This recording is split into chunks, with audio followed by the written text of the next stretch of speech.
So once again, we've broken the course into three main topic areas. We've got what is a fluid, fluid statics, and fluid dynamics. And now we're moving into fluid dynamics. This is our second pass through, so things are a little bit more advanced. What we're going to look at in particular is kinematics. This is the description of motion, so things like position, velocity, and acceleration, and ways that we might visualize that. So dynamics involves the description and the forces and the causes and all of that of motion. So what we're going to look at now is, before we start thinking about all of the complexity, let's just work on kinematics. And the idea here is just that we want to come up with a system for describing motion. And this can get a little bit more complex because fluids can move relative to each other, unlike rigid bodies. And so when we talk about position, when we talk about velocity and acceleration, it's not always what you'd expect because things can move. And just for the record, when we get into forces that cause these things to change, what we're talking about there is dynamics. So for now, we're just focused on describing the motion, and then we'll add to that the forces that cause it, which give us the full dynamic study. Okay, so flow is kind of the thing that we said is unique about fluids, right? That they deform continuously when experiencing a shear stress.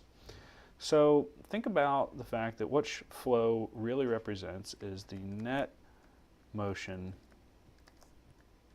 of particles. So some little fluid particle is going to move from its current location to somewhere else, probably never to return. But particles are complicated to think about, and so what we're going to do is we're going to zoom out slightly. We're going to make a thing called the continuum assumption.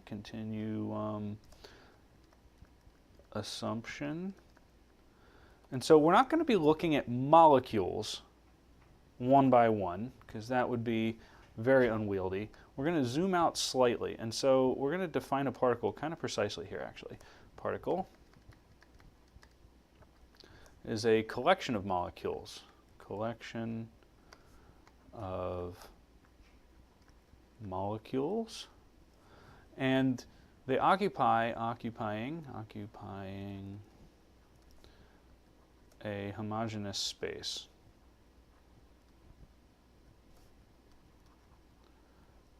And all that means is that we're zoomed out far enough that it's not one molecule anymore, but we're zoomed in far enough that we can assume constant properties over this one little teeny region that we call a particle.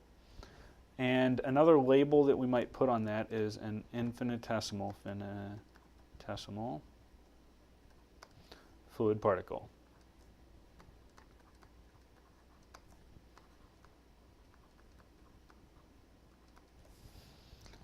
And so just to imagine what this is like, we're going to look in regions of space that are packed together close enough that each one of these could be considered a homogeneous thing. Gaps like this don't exist. There aren't any gaps. It's just a continuum. And so we're going to zoom out far enough that you can blur over the fact that there are actually spaces between molecules. The big trick to describing all of this stuff is to realize that we're moving from having points to having fields. And so what that means is that properties are actually functions of position and time. So properties are functions of position and time. So for example, we don't have a single value for density anymore. We have density as a function of x, y, z, that's position, and time, t. Temperature.